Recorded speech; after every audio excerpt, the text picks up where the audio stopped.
welcome to an impromptu live stream for today, which is Labor Day in the US, September 4th. And it's also a day where the whole team are not working because it's Labor Day. And so I wanted to say, hey, this is, and I hope some of you noticed by the thumbnail. So the reason why there is no live video today is because the team's got the day off. Sorry, no pre-recorded videos. The team has the day off, and the team has been working incredibly hard on a DEI video that we are working on, that Kate has been working on now for the better part of a year or more. And it's taken a long time for us to build it, to edit it, to put it together. We are incredibly proud of it. I have done very little. All I've done is kind of overseen the whole process and helped project manage and done a bit of producing. But that has been working so hard on so many different things. So my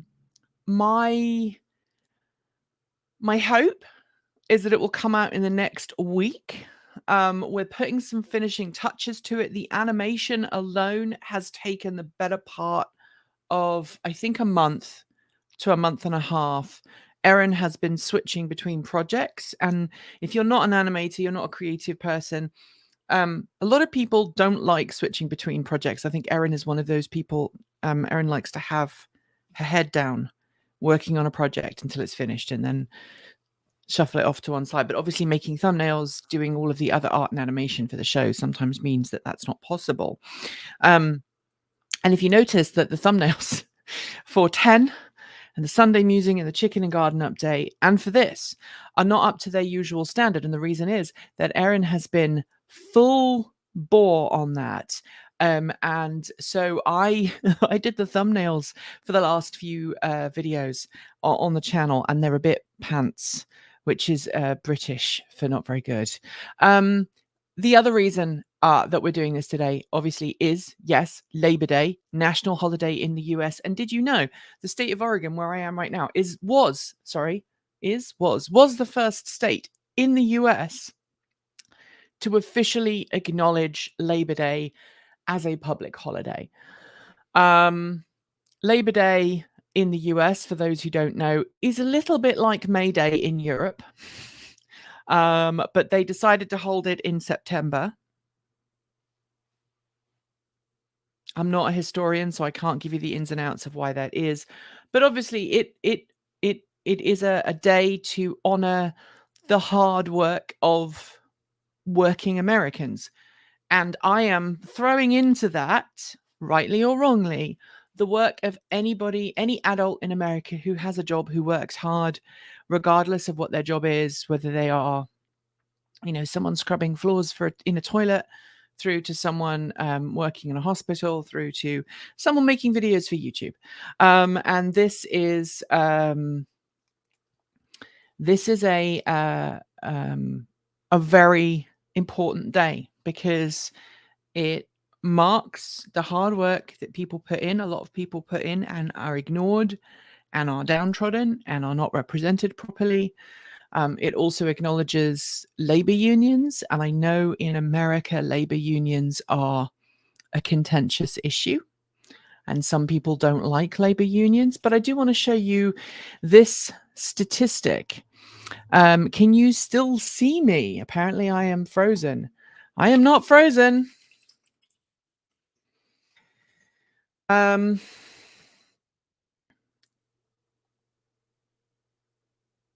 It's important to have Labor Day off so that school schedules never have a Monday class until the third week. That's how I remembered it as a kid. The other reason why today is an important day today is it's my wife's birthday. So happy birthday to my wonderful, wonderful wife who has a birthday today. And I'm going to try and spend as much of my day with her today as possible. I'm nipping in here to do this little live stream right now.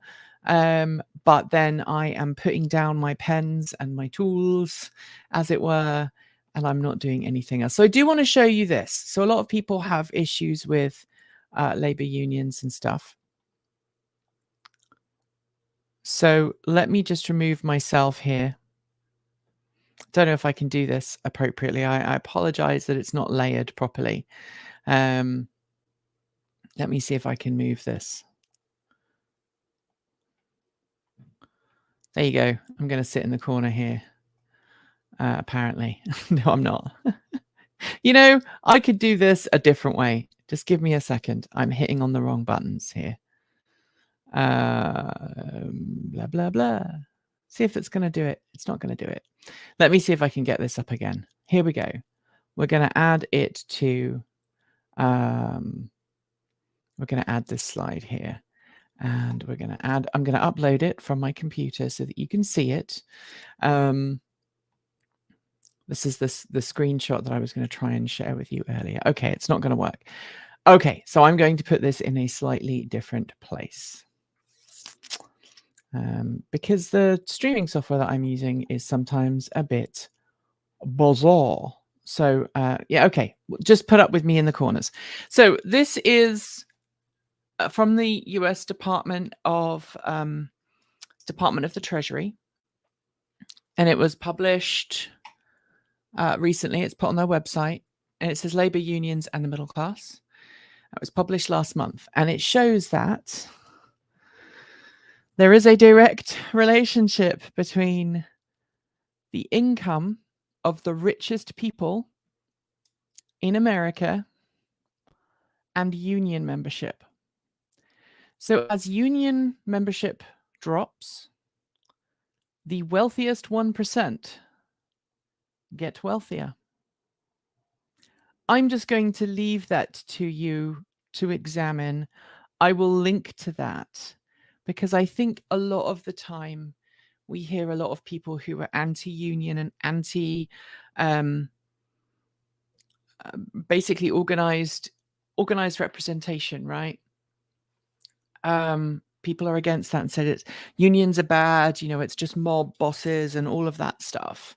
And I know that in the past, labor unions have had a reputation in the States. But I come from Europe, where unions are generally given a much more receptive opinion with the general public. Collective bargaining rights are important. If you don't have someone that can stand up to a large corporation or your boss, your wealthy boss, and go, hey, these things you're asking me to do, it's not okay. I need more. I need you to pay me more so that I can feed my family. I need you to be able to provide me with better working conditions.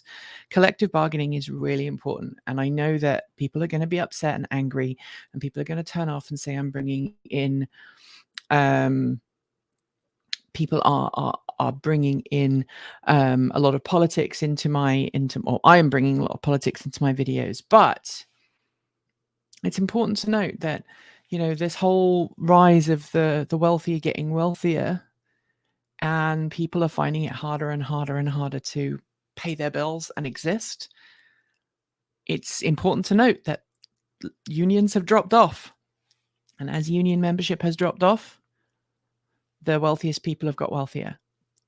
Seems like there might be a connection there. All right. Happy Labor Day. Happy birthday to your other half, Nikki, and happy Labor Day. Same to you, Dennis. Good to see you, my friend. I'm in a union. I'm glad I am. We would have no bargaining power, even though the industry has huge staffing problem. Yeah. And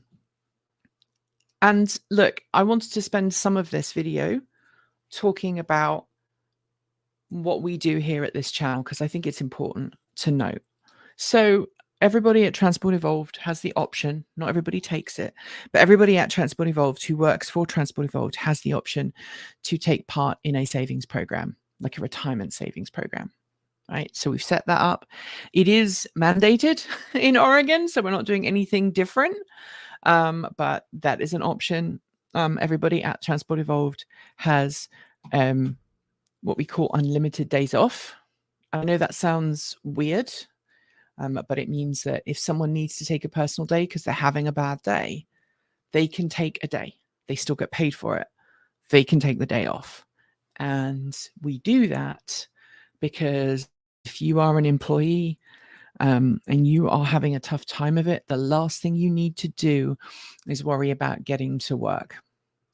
You need to be able to tackle your own issues and to deal with your own things, and then get back to work and do the thing that you're being paid to do. So that's really important. We also have, everybody has the option to have healthcare. Everybody who works at the channel has the option to take part in a healthcare program.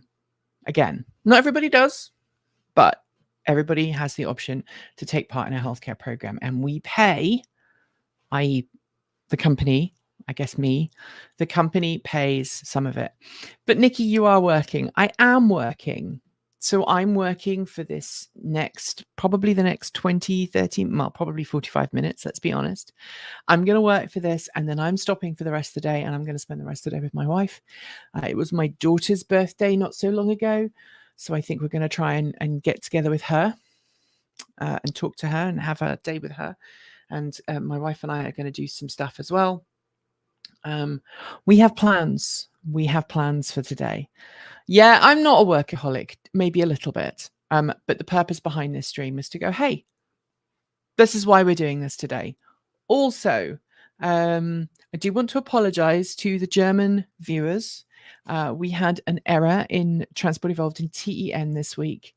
For TEN, we had a... I spelt blau, B-L-A-U for blue. Excuse me. Excuse me. Something is making me sneeze today. B-L-A-U, and Final Cut Pro being a macOS application went, oh, you should correct that. And I'm going to correct it to B-L-E-U, which is the French spelling for blue instead of the German spelling, B-L-A-U. I am sorry. I know that it's spelt B-L-A-U in German. I do not know why Final Cut Pro decided it was going to do that. I normally read through all of them, and I normally autocorrect everything, and I catch the bugs. That one let through. That was a quality control issue on my part. I am sorry. Gesundheit. Thank you. Dankeschön. So yeah, the error is completely my fault, and I hope I haven't offended anybody, but I'm just acknowledging it and going, yeah, I made that error there. Son coming over for holiday, bringing his new electric bike to compare with mine, going to youngest sons for dinner. That's brilliant. I'm so excited about that. I'm so proud of myself. I went for a long bike ride on Saturday. As those of you watching probably know, I have a rare heart condition. I do not go out on my own very often because it's not safe for me to be out exercising. But over the last year, I have lost a significant amount of weight. I am a lot fitter than I used to be. And this coming Saturday, I said to my wife, hey, I don't really want to jump on the Peloton. It's not a Peloton. Not a Peloton. I don't have a Peloton. I have what I call a faux Peloton. It's just a very good exercise bike that has a Bluetooth thing that I can attach to a Peloton app. I didn't really want to ride that. I want to go out. It's a nice day. I want to go out and ride.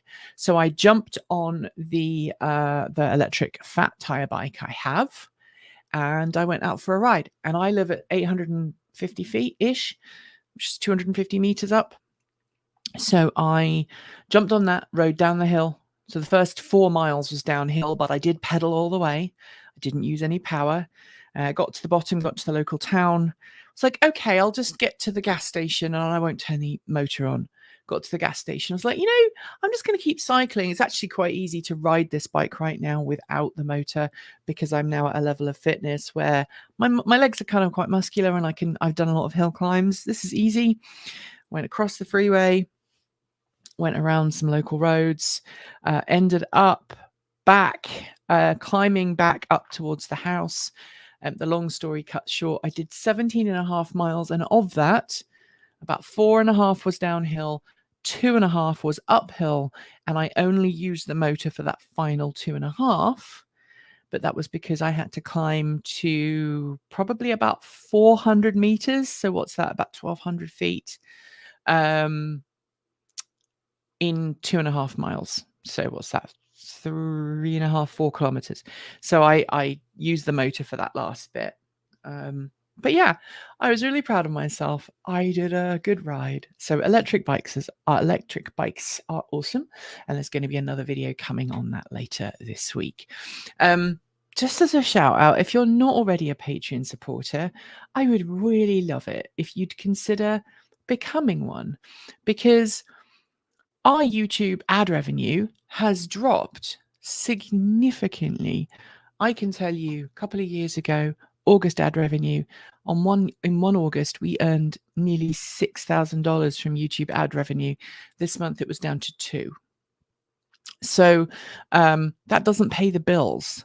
If you think I have to pay 3 people, actually 4, because one of the members of staff doesn't work very often, but they do occasionally work occasionally. Moss is our 4th member of staff, and they were helping me at the weekend. We did some makeup consultation. So we have to pay those people, and YouTube ad revenue no longer covers it. Hasn't been covering it for a really long time, and we are really not very good. And if I tell you that on the weekend I had to spend $1,400 on new hard drives because of all of the content we create, you can see that Patreon support would be very much appreciated. I think we're going to just about break even on our trip to Canada. We'll just about cover our costs. And that's because we're driving and we're doing an Airbnb and we're basically eating very basic food in Canada. Some people have asked if there is going to be a Patreon get-together. The Patreon get-togethers, if you've not seen one before, what we have a tendency of doing, we didn't do it in San Diego for various reasons. What we have a tendency of doing is when we do an event like this, we go and we say, hey, we're going to be at this restaurant, or we're going to be eating outside at this place. If you want to come and you are a Patreon supporter, come along and you get to hear how much money we made. And I actually do talk dollars and dimes. I know I just told you the YouTube revenue. I don't normally give exact figures, so you're kind of very rare on this live stream right now, but I wanted to kind of underline the point that we're starting to struggle because YouTube's not paying us. YouTube is fast becoming a hard place to make money. Yeah, demonetization and all. I'll come back to that in a second, but yeah, if you are a Patreon supporter and you want to know about the Patreon meetup, we are going to try and set something up, probably for the Saturday or possibly the Sunday. I will let you know when that happens. Happy birthday to Americate. I will pass it on. You even used her proper name. It's very cool. Americate is amazing. I am so lucky to be sharing my life with her. For those who don't know, we met in 1999. We met online in 1999. How old was I in 1999? I was 20. So we have known each other since we were quite young. I was 20. We officially started dating 4 years later in 2003. And we haven't looked back since. And I love her so much. And I'm sorry if you find me declaring my love for another woman hard. But love is love. So get over it. Have you seen... Too bad we don't live in Oregon anymore. Oh, yeah. Have you seen the Potential Adventure 1? Looks something to look out for. When then looked fun. I haven't, Bennett, but like I say, I had a lovely breakfast with my wife. I woke up this morning and I said to her, hey, I would take you out for breakfast, but I know that your idea of a good breakfast is a bowl of cereal and to be left alone until you wake up. So that is life. Is there a YouTuber market saturation? Okay, so what's happening with YouTube is chasing TikTok. And they're really, really pushing the shorts, and the shorts are not making a lot of people money. I mean, I found out recently someone with over 1 million views on YouTube shorts, they got maybe, I think it was $100 or something from a million views, which, you cannot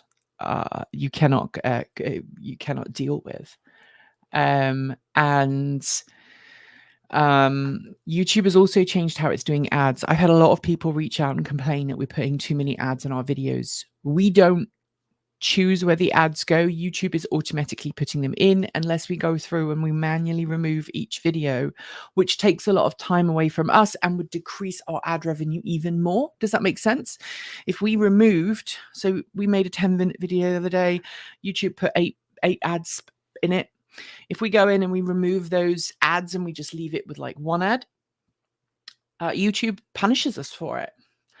If we say we don't want to put ads in a video, like when we purposely demonetize a video, which we've done in the past, YouTube is now going to your demonetized videos, the ones you've chosen not to monetize, and it puts ads in those videos, but then it keeps 100% of those video profits. It doesn't give you the choice. Sorry, just 4 cyclists went up the hill. $100 for 1 million views, almost as bad as Musician Friends about Spotify. Yeah, which again, sorry, this is why it's important for us to have unions. And whether it's unions for creators, whether it's unions for people working in the auto industry, look at this graph, all right?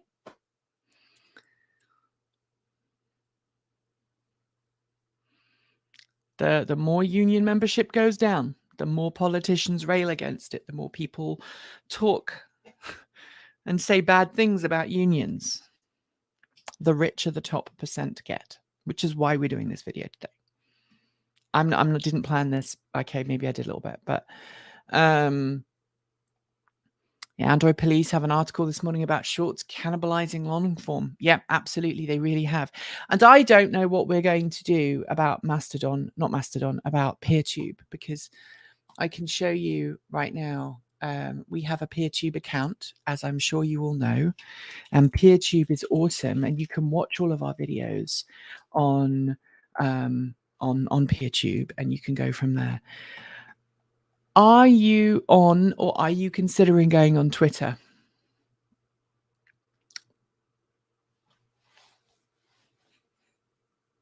Apparently they are paying well. Well, here's the thing, right? I want to be able to sleep at night. And I know, and yes, we need a union of YouTubers. I really love a good 10-minute video. Yeah. I like making 10 and 20 and 30-minute videos because they allow us to really subject ourselves to the proper meat of the matter and to provide backstory. I like doing the whole Rachel Maddow. If you watch Rachel Maddow, she only does one show a week now, but she does this thing where she'll start the show and she'll be talking about backstory for 5 to 10 minutes, and then she'll dive into the story. And when she actually dives into the story, you're like, you just gave me a whole load of context. I understand it. Thank you. I understand it. This is not just this thing happened, but this context is super important because it helps you contextualize the news story that you just heard. And that's what we like doing. So the video we did a couple of weeks ago, when we were talking about EV FUD is on the rise again, that video took 3 days for me to produce. 3 days. I can normally turn around a video on a good day. I can turn around a video in maybe 8 to 10 hours, from like the start of the script writing to the filming to the pushing it out. If I do a vlog style one, so if I'm standing outside with a truck or the car, or I am in the car and we're driving somewhere and I'm talking about stuff, those videos, and I should probably not say this, they're very often made when I'm in a hurry and I don't have time to write a script, and I just riff on what's in my brain. I've got my talking points and off I go. They are easier to produce because I don't have a whole lot of B-roll and stuff like that. But I do really like making those really in-depth videos. With the one we did about FUD, where I put myself in the TV and we had the punch in with the TV and there was a little glow on the TV set to show it was on. We did all of that. The footage of the TV set was the TV set off. And we actually put stuff in and we go from there. John Oliver's so good. That's the first thing I hope to watch when the strike is finally settled. Are you a wanker? I'm not.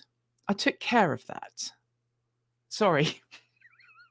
shouldn't have said that. That was really funny. I'm gonna get demonetized now. That was my alter ego spoke.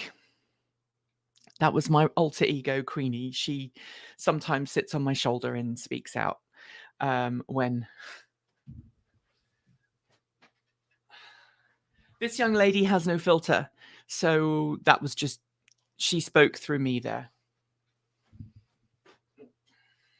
Apparently I have the glasses, so I'll just wear the glasses now. I'll just wear the glasses. Just don't mind me, and I'll forget I've got them, and then I'll wander around, and then I will have them on for the rest of the day. These glasses, by the way, were made by my lovely wife, whose birthday it is today.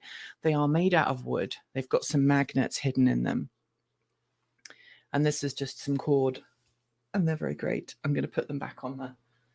There you go. They're magnetic, so they hold on to wooden things. All right, so where was I? Yeah, so question about X, or what is it? People call it Zitter. I know they use a sh sound instead, but I already swore once. So X, Twitter, Zitter. Would we go on there? No.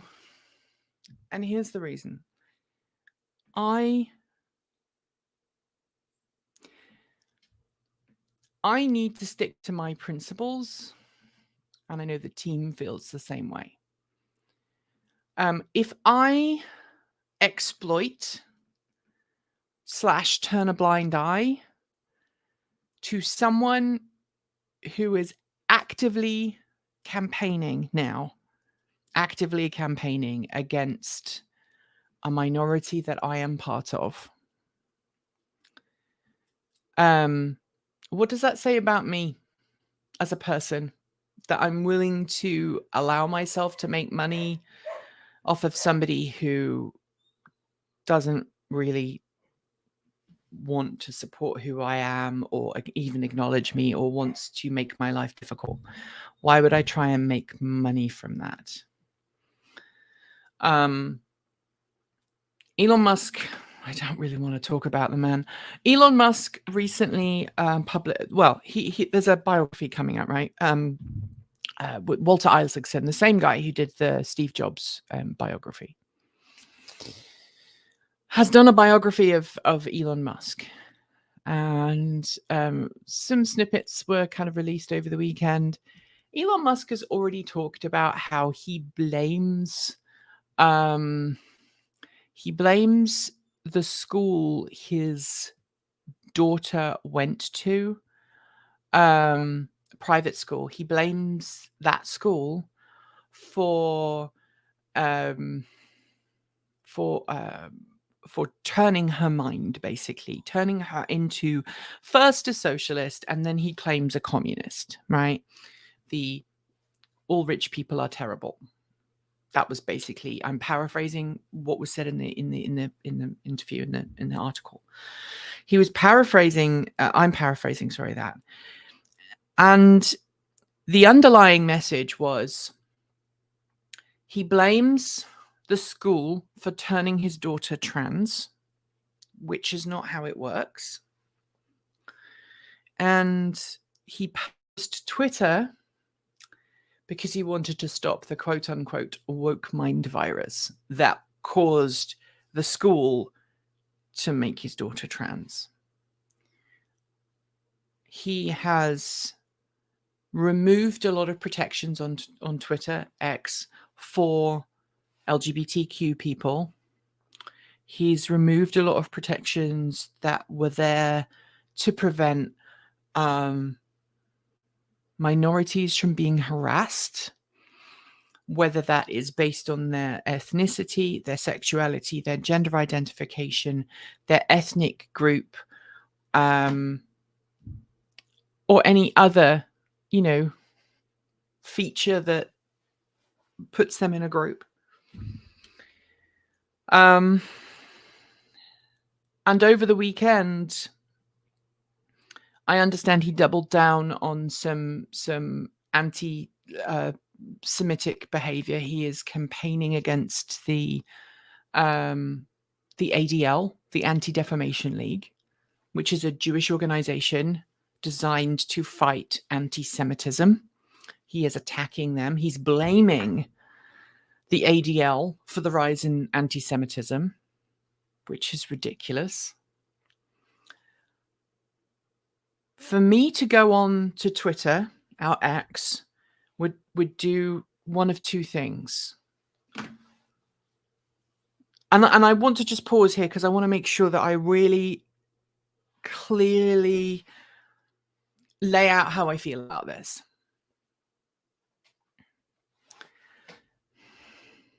First, it would require us to reestablish an account on there. Okay. And that would require us to go through an authentication process. Elon Musk has already shown that he has no respect for legislative processes or the rule of law. He wants to push his own interpretation of whatever exists right now, and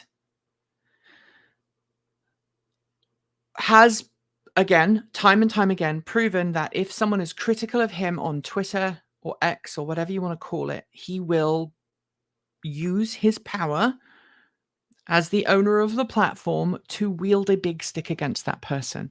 Will take away people's accounts, will ban them, will shadow ban them, whatever he feels is appropriate to stop them talking. We are very often complimentary about Tesla, but we're also often critical of Tesla, just like I am critical of Ford, just like I am critical of all these other companies.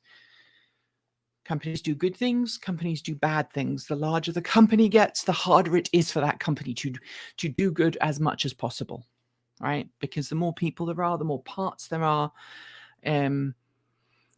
Terrible corporate behavior is a factor of how many people are in the company and how determined that company is to keep its shareholders happy, make money for whatever. So in order for us to go onto Twitter, we would have to deal with Elon Musk's whims, which I'm not prepared to do, because if we are not able to speak frankly and honestly on a platform, why should we be on that platform? And I do not personally believe that he would leave us alone. I think he would come after us if we said something negative. The second thing is that Twitter has basically said that we will not, they are basically going to allow harassment on Twitter of LGBTQ people, specifically trans individuals. Okay. Now, if you don't know, and I don't know why you wouldn't know, of the Transport Evolved team, every single one of us fits into the LGBTQIA plus banner somewhere. I am not, it's not my place to tell you what the gender identities and sexualities and et cetera, of any other team member is. That's their thing. That's for them to hold and for them to share. But suffice to say, our team is heavily embedded in the LGBTQ plus community. And we, as a community, as a team, as a community, wanting to be a safe space, we should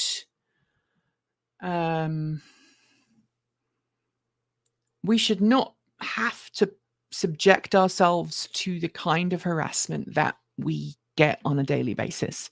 Last week, someone dead named me. Last week, someone said that I was balding. I'm not balding. And by the way, please don't comment on this platform on the team's appearance, our clothing choices, how we sound, how we look. That's not your place, right? You can criticize what we say and how we say it. You can disagree with us. You can have a civil discussion with us. But unless someone specifically says, hey, what do you think of my outfit today? You shouldn't be commenting on that. If you have a negative opinion, even if you have a positive opinion, just say, hey, you're looking great today. That's a good enough thing. The whole, if you can't say something, something nice, don't say anything, kind of, but not really.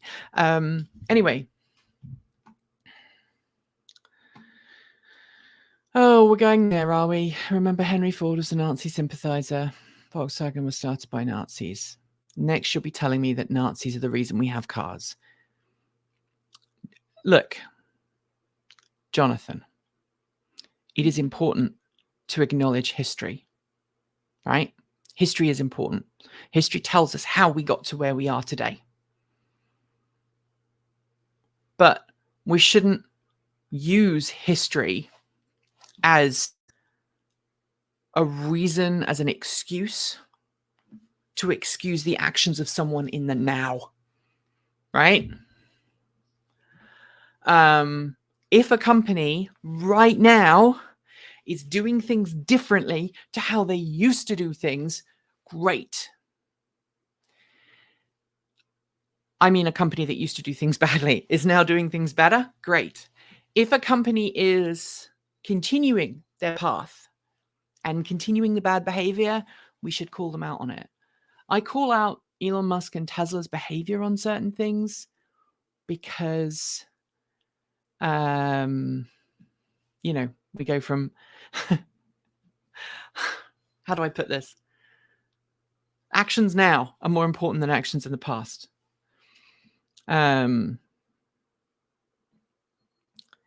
May I not even say, oh no, you can say to someone, hey, you look good, but you shouldn't say, hey, I don't like that outfit. You need to do this and this and this. And I have the authority to tell you exactly how you should look.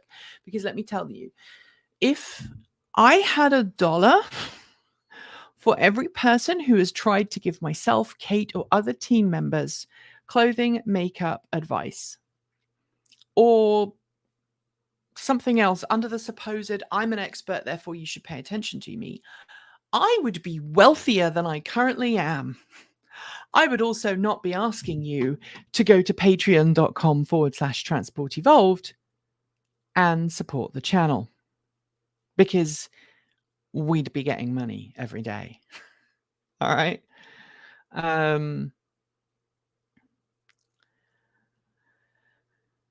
And just as a kind of a bookend on the whole gender identity and sexuality thing, it is nobody else's opinion. Just to reiterate, gender identity and sexuality are different.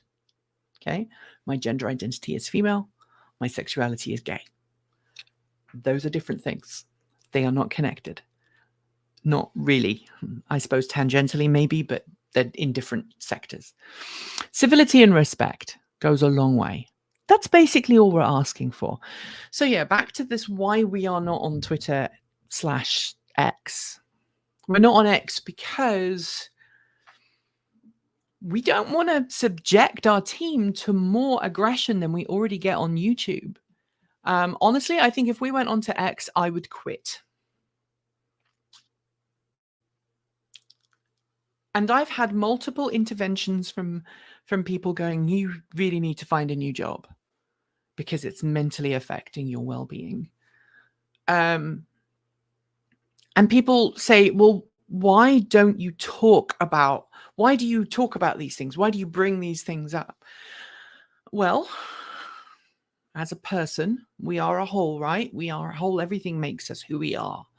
Our experiences, and that's something I've talked about in the past, our why we do what we do, our backstories are important to us. And I know I just said, we shouldn't worry about what people did in the past. But if that journey helps us to where we are today, we do acknowledge what's happened to us along our journey of life to get to where we are today. That is important. I know people who have had terrible things happen to them. And I think one of them is watching right now. Terrible things that have happened to them, unspeakable things, devastating things that have happened to them. But those things have helped them become who they are today. And who they are today is amazing and wonderful. And I cannot comprehend that person's life. I cannot comprehend their experiences because their experiences are different. But I can celebrate in who they are today. Does that make sense? There are things that have happened in the past in my life that have caused positive experiences in my life and also negative experiences. I am socially very awkward and I do not like large spaces. Since COVID, it's gotten worse. I have panic attacks fairly regularly in public spaces.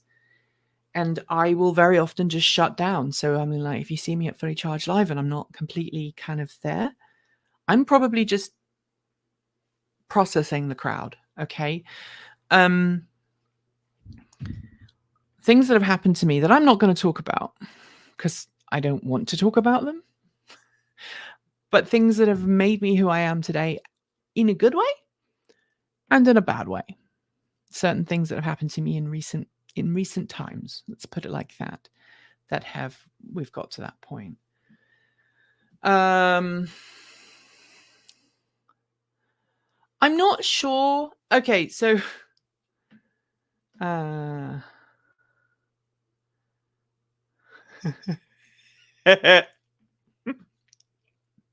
not saying it.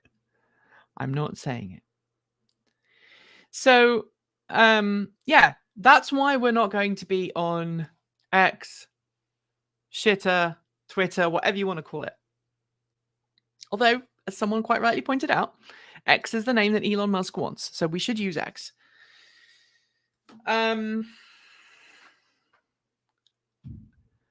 So in addition to all of that, in addition to opening up our team to a lot of hate, and I do mean a lot of hate, we would also have to open up to that company having access to a lot of our personal information.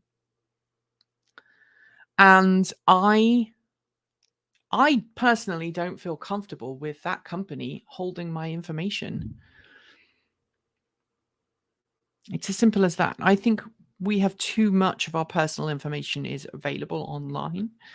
I don't trust that, you know, I mean, that the company can barely keep its web servers running right now. Why should I trust it with my personal information, which will include my passport photograph and my address?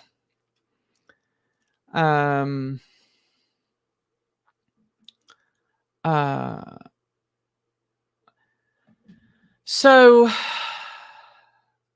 I think that is the reason we're not moving where we're going and what we're doing. And yeah, I think if you are still on that platform, you do have to kind of ask yourself why. I have started making kind of, and it's become kind of interesting, because I've encountered a lot of people who claim they are not okay with some of the things that has been going on at that company, but are still using the company, and it boils down to, but I'm afraid of change. Sometimes change is important, and sometimes change can really help our channel. Thank you very much, Chuck, for becoming a Patreon supporter. Join Chuck and reach out and you to do the milestone thing there. Patreon.com/Transport Evolved. I was going to talk today about all of the cars that came out of the IAA. And some interesting things. Okay, so yes, new Tesla last week. I don't want to ignore that. Model 3, new interior, rear screen, some tweaks, some styling tweaks. Still kind of the same exterior design, really. And the car is starting to look a little bit long in the tooth. Time for a new body style, maybe, perhaps. New drivetrain, longer range. That's going to be a good thing. Higher price, not so good. The Highland Model 3. Yes, thank you for that. The Highland, they're calling it the Highland. Highland Model 3.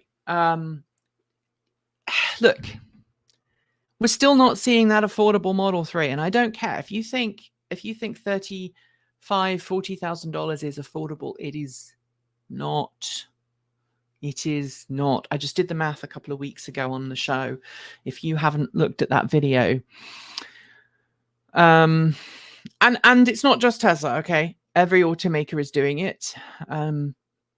We really need to see $20,000, $25,000, $30,000 equivalent EVs coming into the market.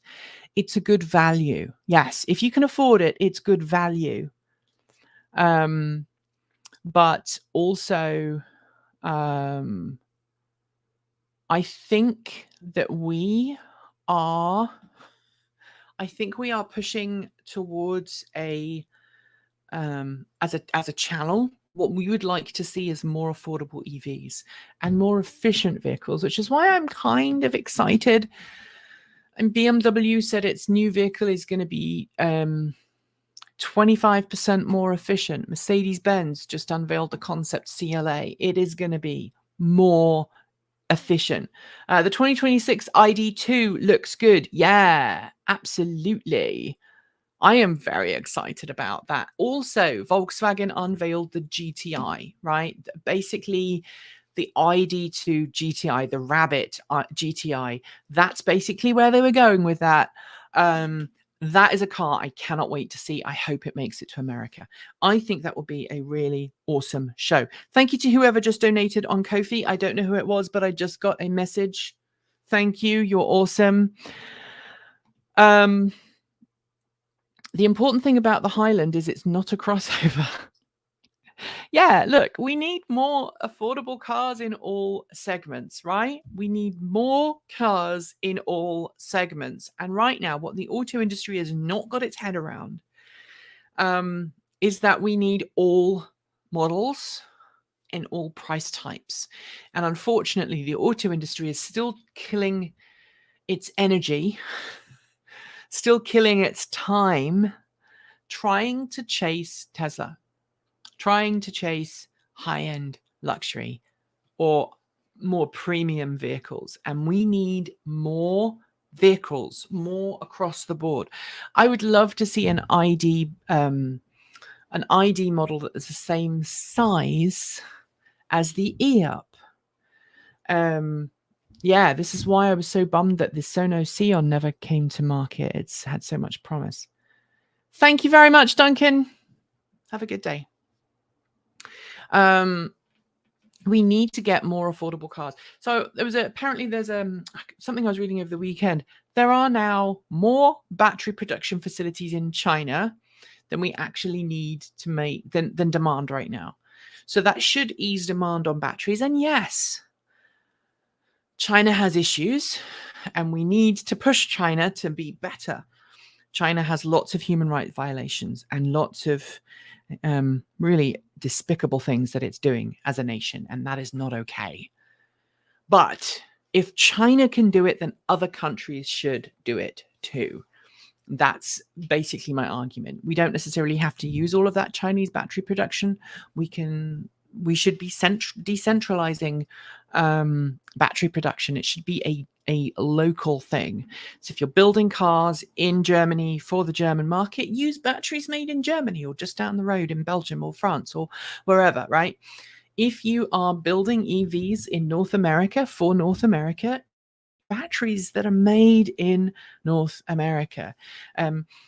It is very important, and it's becoming more important to have decentralized economies, decentralized energy independence, and decentralized production as the world becomes more unstable. And I'm not just talking about political instability, because I hate nationalism. If there's one thing that I hate when it comes to politics, it's nationalism. If someone rocks out a nationalist trope on TV, I want to switch off. I don't, because it's important to know what they're saying so that you can then counter it in arguments. But nationalism doesn't serve anybody. It always makes enemies out of people who are different to you, and that's why I do not like nationalism in any shape or form. It doesn't matter where it comes from. But you can have local domestic production without being nationalistic. And that's what I hope for the EV industry.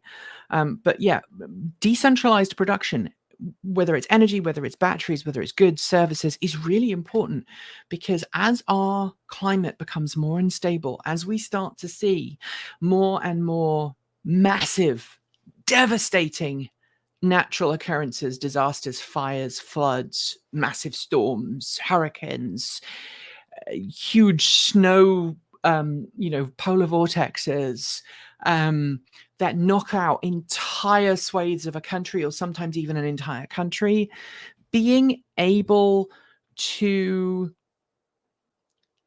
decentralize our resources is going to be kind of important, because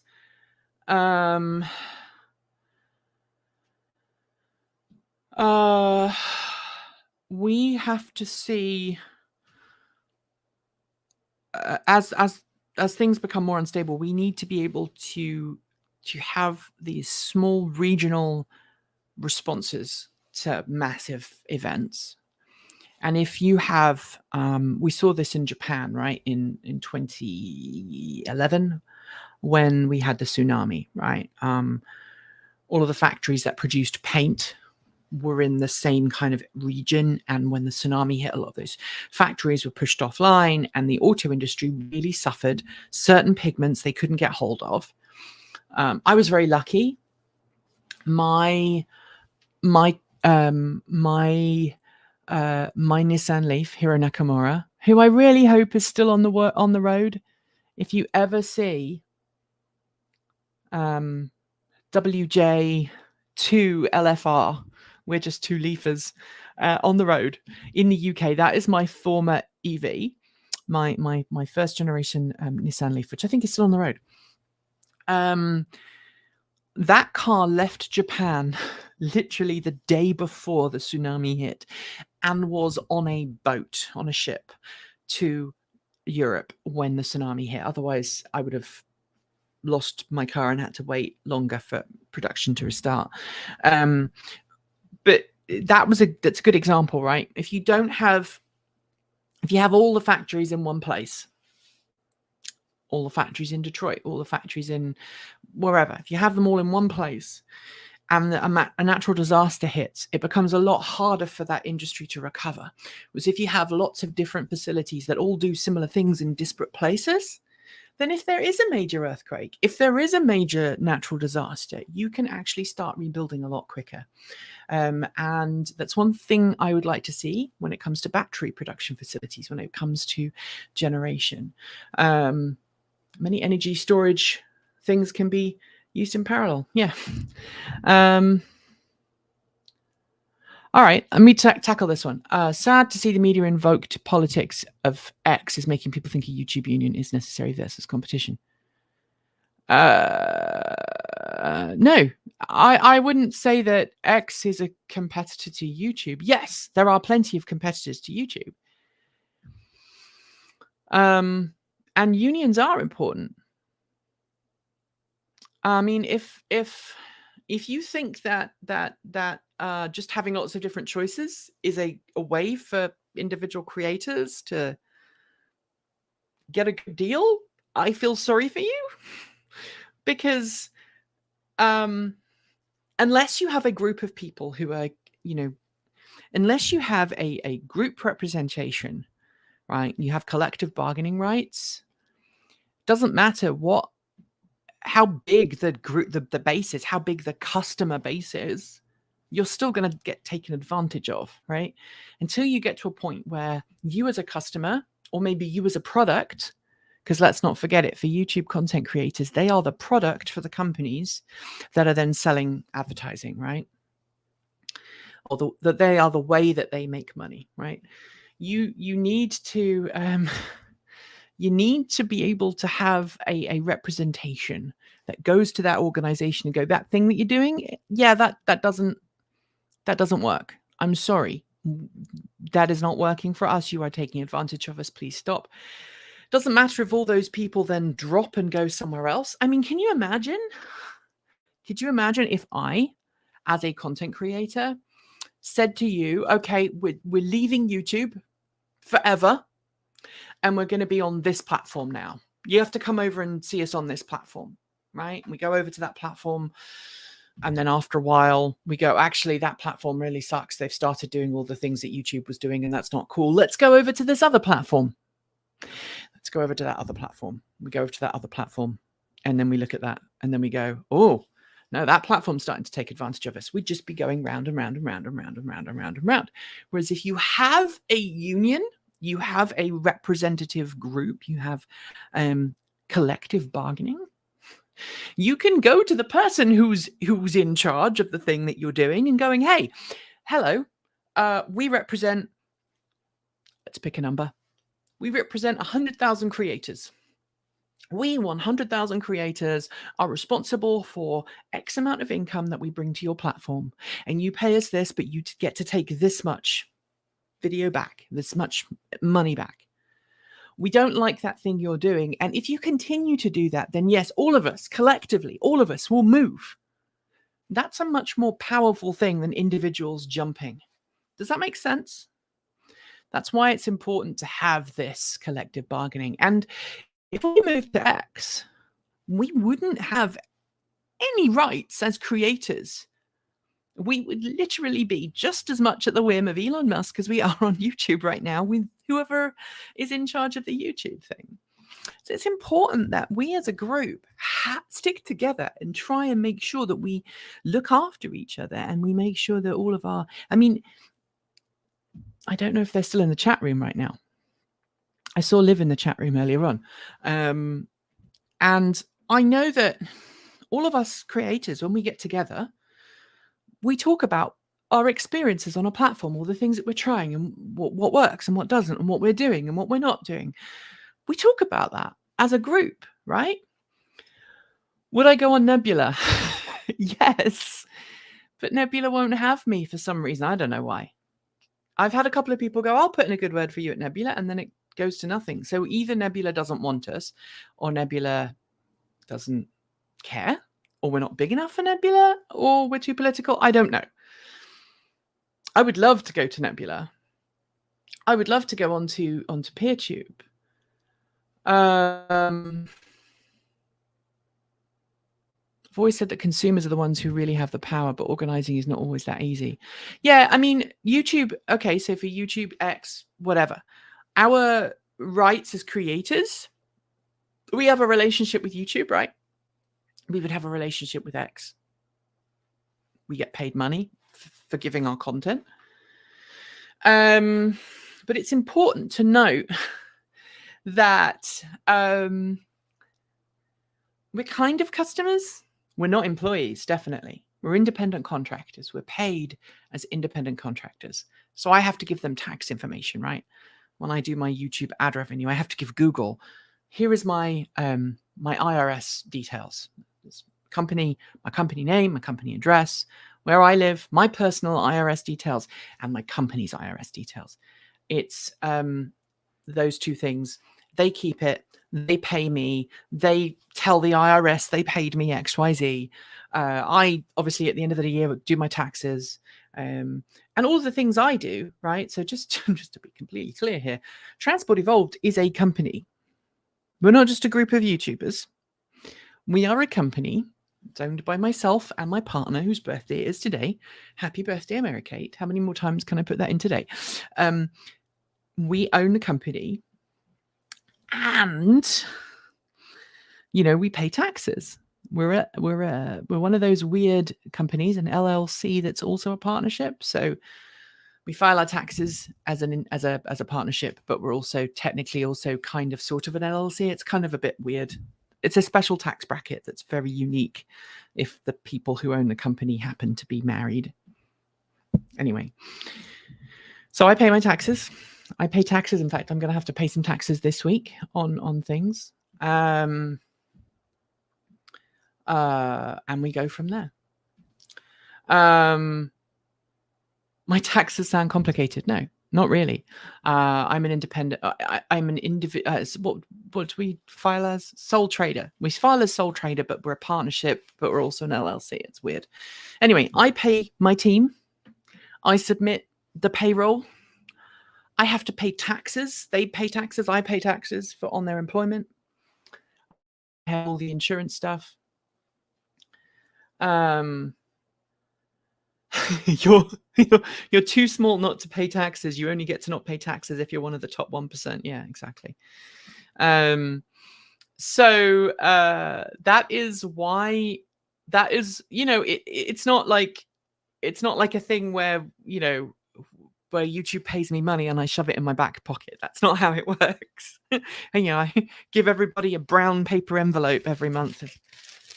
Here you go. Here's your salary. That's not quite how it works. The way I explain it is that the product is the audience, the advertiser is the customer, and the content is the lure. Yeah, it's a good example, Steve. Good job.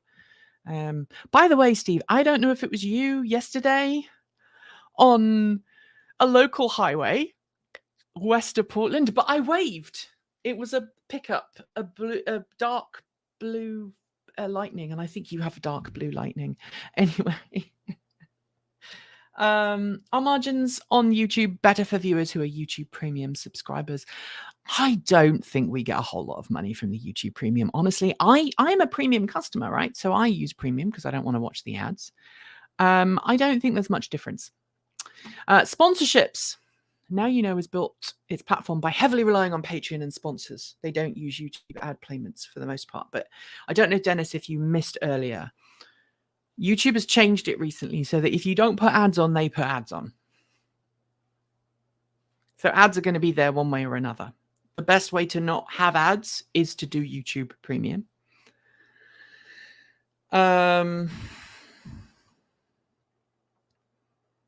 Yes, Steve has an Ioniq. Who is it locally? There's someone else locally who has an F-150 Lightning, and I waved at them, and I think they waved back, and I wasn't sure if it was them or not. But okay, so sponsorships, a really important one. So sponsorships are kind of weird. Sponsorships, the kind of sponsorships we get are sponsorships that go, hey, we want you to review our product, and we want you to, in fact, let me read you. I'll find one. I get them regularly. I'm going to open my company email. And then I'm going to stop soon because I did say I was going to do a short live stream and it's now over an hour. All right, here we go.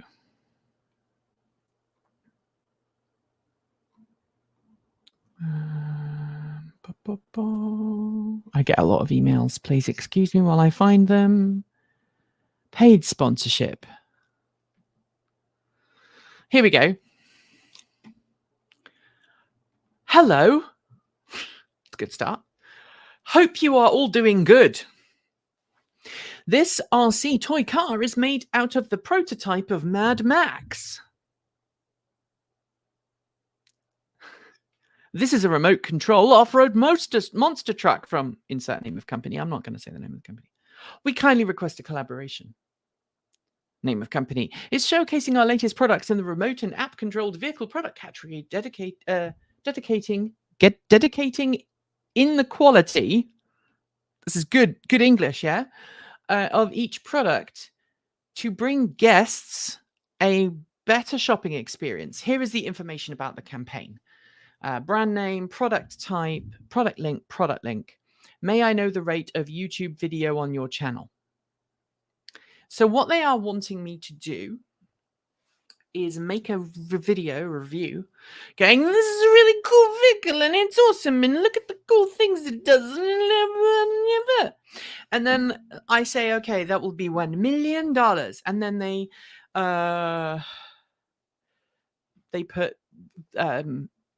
they give me money for saying good things about their product. Now, that's the first bit. But once you say yes, they send you a contract. It's very clever. They give you a contract, and the contract says, you have to say this, and you have to say this. You have to send us the video, and we have to approve the video. And then once we've approved the video, you get to put it on your YouTube channel and you do the ad, and then we pay you. And sometimes it's you put it on, and then we'll give you a commission link. So for however many things you sell, we will pay you X amount of money. Fine. We've done commissions. We do commissions on a regular basis. The problem is that those videos usually come with you must say only these things of about the channel, about the thing, right? You have to say this is an amazing product and we love it and it's awesome. Or VPNs are another one. Hey, we're doing this video. We're doing a video about VPNs, and VPNs are awesome, and all of the bad things that can happen to you if you don't choose a VPN, which often are kind of quasi not quite right. Tom Scott did a really good video once about why he doesn't do a lot of sponsored videos on VPNs and doesn't do a lot of sponsored videos. It's the same reason, right? When you agree to do a sponsored video sponsored by a product, they normally want editorial control of what you are going to say. And I don't know about you. I hope that you come to this channel and you watch this channel because you want to know what I think, what Kate thinks, sometimes what Michael thinks. They sometimes have the best takes of all of the team. Sometimes they don't, but sometimes they do. What Erin thinks. You come to watch our honest take. If it's a launch event, you want us to say what our experiences were. You want us to go, hey, yeah, Volkswagen put us on a plane to come here to talk to you about this thing, right? They put us up in a nice swanky hotel. They gave us food. We got free food. We got to stay in a nice hotel. We got to see the sunrise over the beach. And this is the car. You want us to do that, right? You want us to tell you our honest to goodness opinion. And I think sometimes you want us to get things wrong so that we then turn around and go, actually, we screwed up. We're sorry. Kate's humor is my favorite. Yeah, I like Kate's humor too. Tom Scott, now sponsored by NordVPN. I think he did do like one sponsored video with them.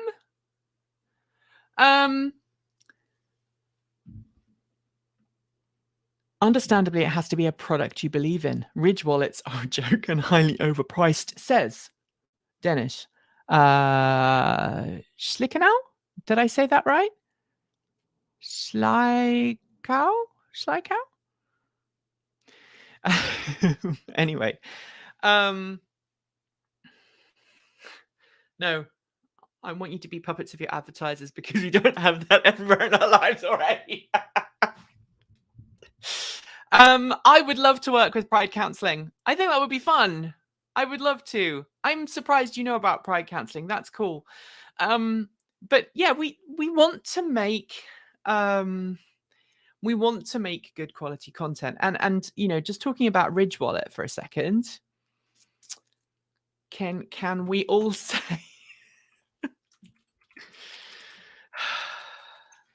I mean, do we want to talk about Trevor Jacob? The YouTuber? The US Olympian, Winter Olympiad, Extreme Olympiad, extreme sports guy who crashed a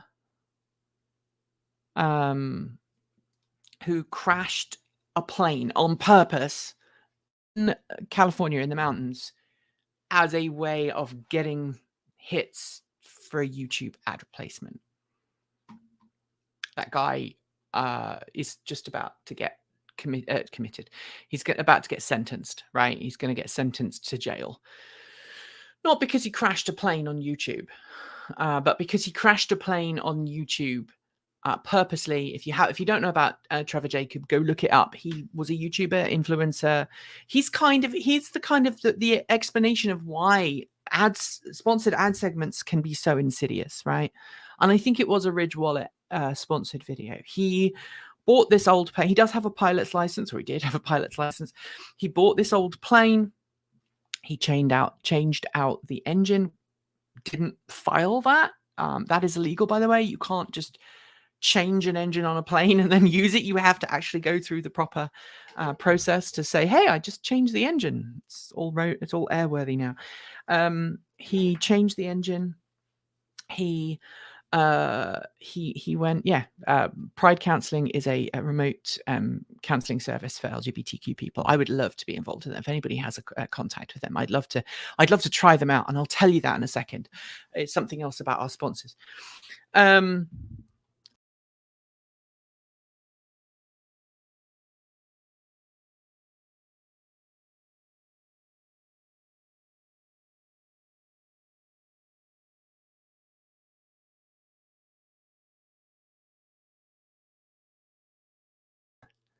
I'm back. Sorry, I don't know where we went. I do apologize. I hit the wrong button. You must watch Jamie. Jamie is the one who does a lot of the Pride Counselling stuff. I hit the wrong button. All right, so Trevor Jacob took this plane up. Supposedly, he tells the story. He starts off by doing, hey, this is sponsored by Ridge Wallet. Yeah. And he gets up in the plane and he's talking about how he's going to go and spread the ashes of a friend of his who died recently, which I think was his friend had died and he did have the ashes, but he, went up in the air. And then he starts saying weird stuff like, oh, I always wear a parachute when I'm flying on my own. And he's not wearing the parachute that you would normally wear, that you have in a plane. In case of an accident, some planes do have parachutes that you can kind of whack on and jump out of the plane. This was a fully two parachute with a main line and a backup line parachute that you would not normally wear in a plane. Period. Sitting in there, and he's like, oh, I always fly with a parachute, which he's been on camera hundreds of times before, flying his planes and not ever had a parachute strapped to him. And then halfway through the flight, he claims the engine stops. And something went wrong with the plane. And he's got cameras on the outside of the plane, right? One on the wing, I think one on the tail. He's got one in the a couple in the cockpit. And you see him jump out the plane after the plane appears to stall. And you can see him kind of moving the controls. Now, anybody who knows about planes knows that a plane's propeller doesn't just stop unless there's something physically jammed in the engine. If there's something physically jammed in the engine and prevents that rotor, that propeller from turning, then it won't turn. But that didn't happen. He was holding the plane in such a way to stop the rotor. He was pulling up, on the controls rather than pushing down, which is what you do if you were trying to restart the engine. Anyway, long story short, he jumps out of the plane, parachutes to safety. The plane crashes, and then he does this whole drama. Oh, I'm miles away and I'm hiking across to try and find the plane. Even that didn't get him into trouble with authorities. What got him into trouble with the authorities is he didn't report the crash in a timely manner. It was a day or so later, I think, he reported the crash.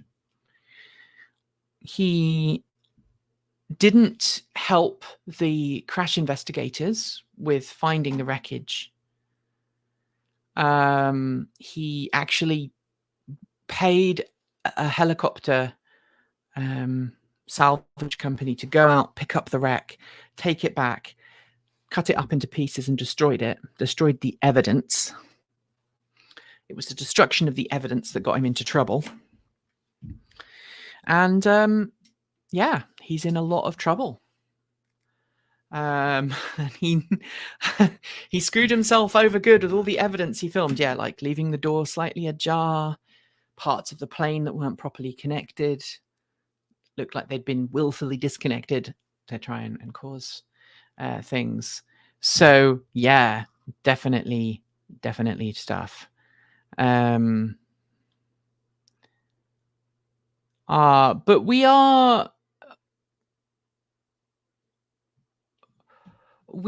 we try very hard, and I know we've kind of gone off on a tangent here.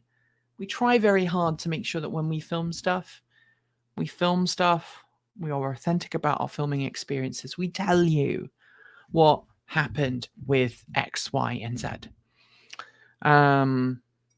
We tell you, hey, this thing happened, and we're being sponsored. This is the expectation of this ad. And if someone comes to us and they want us to advertise a video, they want us to work with them on something, as soon as they say we want access to the video before it goes live, we say no. Even if it's a review unit, sometimes people send us reviews and they go, hey, can we do the review? And can we do the review? And will you send us the review before it goes live? And the answer is always, sorry, no.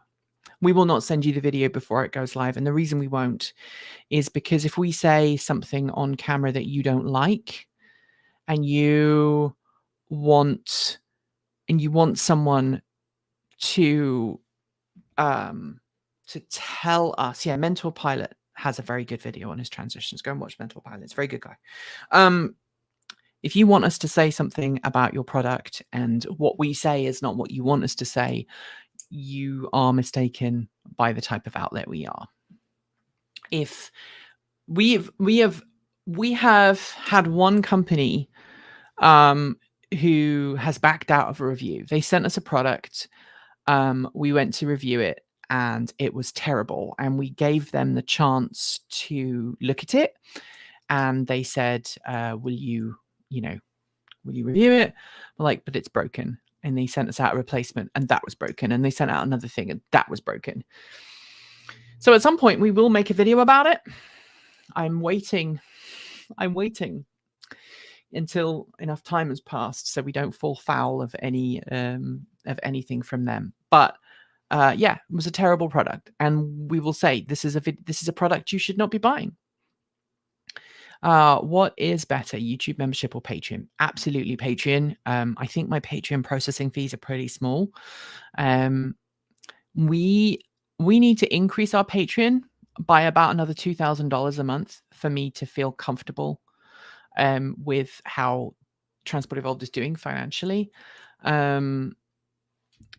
Especially since this machine, the machine I'm streaming to you on now, is starting to break.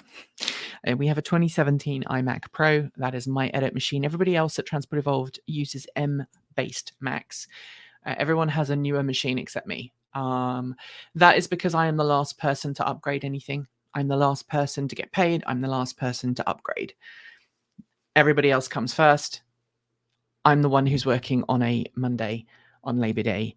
Nobody else is. So it's really important that we make that happen, that we increase our Patreon support, because then we can actually buy a new machine for me so I can edit video. So there we go. You can't double like. No. Yeah, he is. Trevor Jacob is in a lot of trouble. I think he's going to go to federal prison for this. It is unfortunate, but this is something we don't want to do. So there are occasions where we do get, and thanks, by the way, to some of you who are sending, oh, wow, John, you're very generous. Thank you very much for sending me, sending the team some donations to Ko-fi. Thank you very much. Don't forget too that you can sign up for us as a consulting firm if you're buying a new EV and you want to sit down with Kate and myself, Kate Walton Elliott, not my Kate, Kate Walton Elliott. The Kate you see on screen, not the Kate that is just through there. You can sign up and have us help you pick a new EV. That's what Michael is for. You're not the video editor. What did I do? What did I say? Did I say something weird?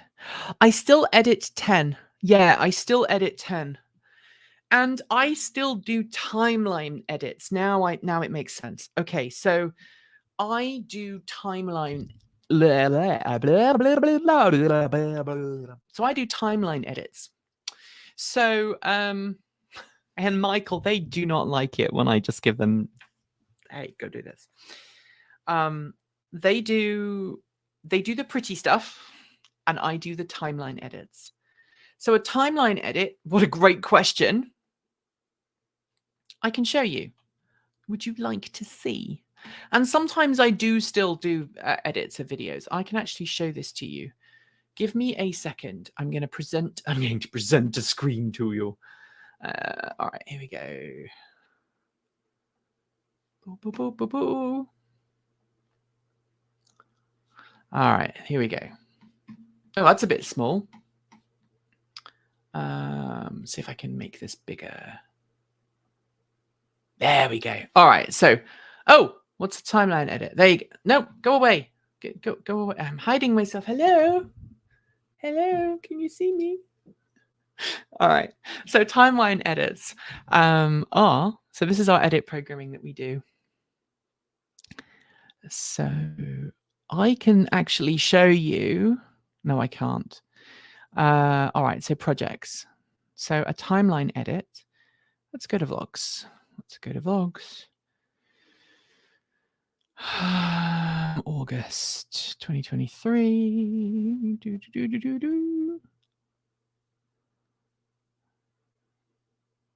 Yeah, let's open up the timeline for the video I did last week. Okay, so this is a timeline edit, right? So this is the NLE, the non-linear editing tool. I'm sorry, I'm looking over there and I should be looking over here. So I can't see your comments while I'm doing this. So a timeline edit would literally be, hang on. Let me make this window a little bit shorter so you can see it. So I can see it, sorry. So a timeline video would literally be, see this here, all these? Literally, see where there's cuts? This is where I edit the things I want to say. So if there might have been a mistake there or something, or I switched to a different camera, this will be like me just going in and going, okay, I want this camera here and I want this camera here.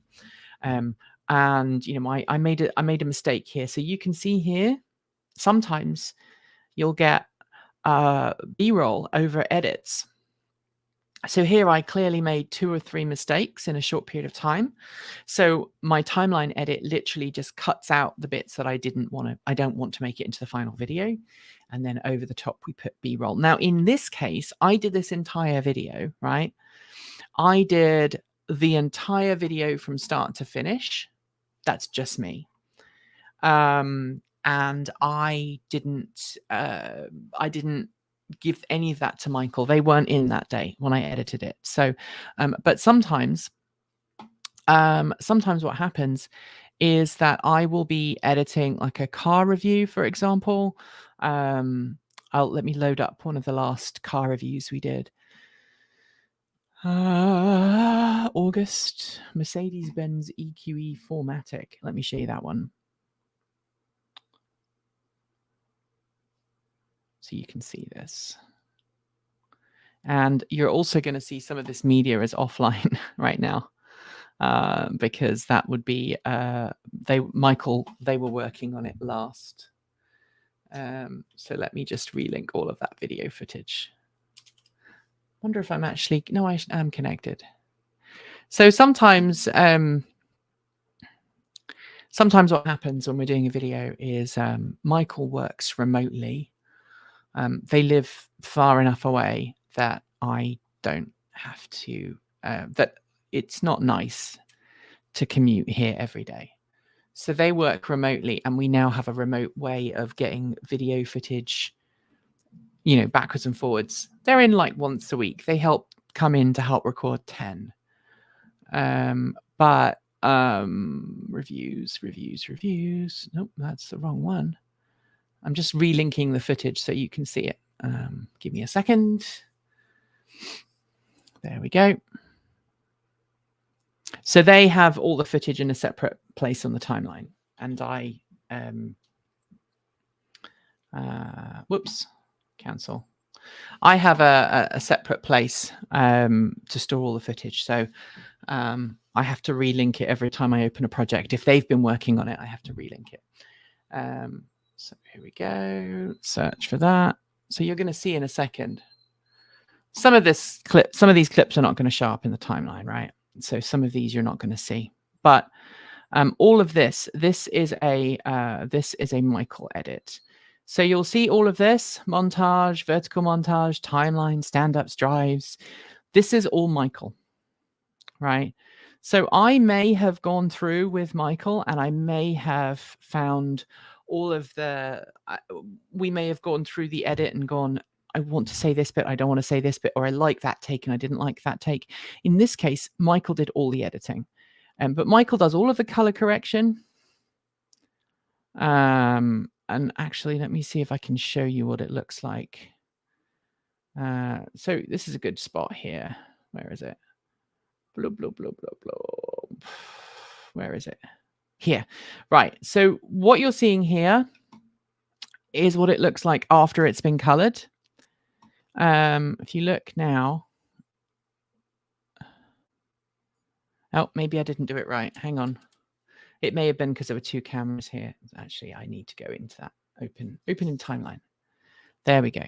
So this is what it looks like when it's not colored. Can you see the difference? You see how kind of washed out it is? And they color it to make it look like it actually looks real and all of that cool stuff. So that's what they do. They do loads of cool stuff. But anyway, timeline edits are me just going through and going, this is roughly in the right place. This is what I want to say. And then Michael goes in and they make it look pretty. So there we go. Anyway, no more work for me today. No more work for the team. And if you are coming to Fully Charged Live in Canada this coming weekend, you can still go get tickets. And what you need to do is go to ca.fullycharged.live and use the code TE. And look, I found my passports this morning. Got my passports. This one is my British one. And this one is my American one. I always carry both of them. I don't know why I carry both of them, because sometimes it confuses border officials. But it proves that I am legitimate. And sometimes it's useful having a British and an American passport, because sometimes the American passport gets me in places the British doesn't, and sometimes it's the other way around. So for going to Canada, I think the American passport is going to be more important than the British one. But anyway, I am going to go and enjoy the rest of the day with my lovely, lovely, lovely, lovely, lovely, lovely, lovely birthday wife. Did someone delete your comment? No, I don't believe anybody deleted your comment, James. You're going to be in Vancouver and you use my code. Thank you. If you use the code, we get to keep all of the pennies. So we'll see you in Vancouver. It does mean this week we're going to be packing. We're going to be traveling. We're going to be traveling up on Thursday. We're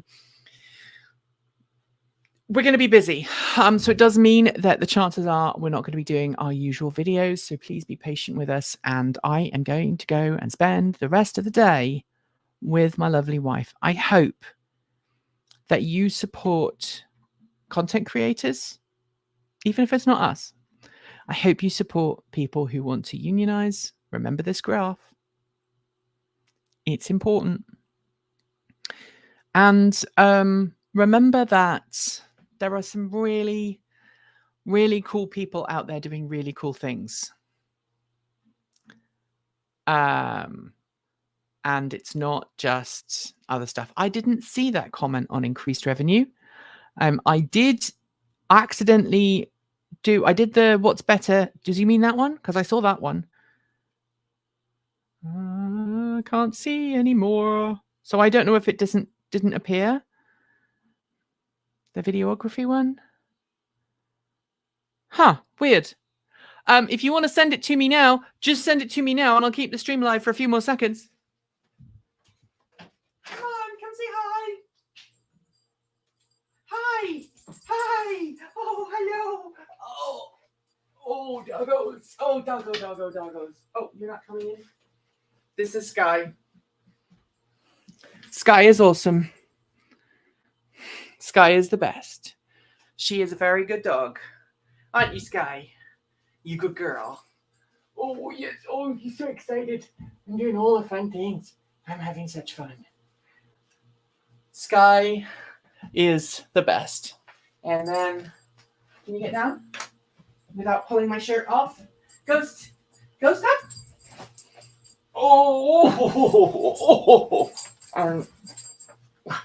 This is Ghost. Oh, you want up as well? Well, come on. You want up? This is Ghost and Sky. They're both border collies. They are both border collies, and they are both wonderful, and they are amazing. And dogs make lives so much happier. So Ghost is a border collie. He is a... Come here. No, you're Sky. You are Sky. Come here, Ghost. Ghost, up. Ghost is a border collie. You have your paw in my shirt. That's not necessarily a good thing. Ghost is a border collie. He is a tri-color blue merle, which is extremely rare. And River just came in as well.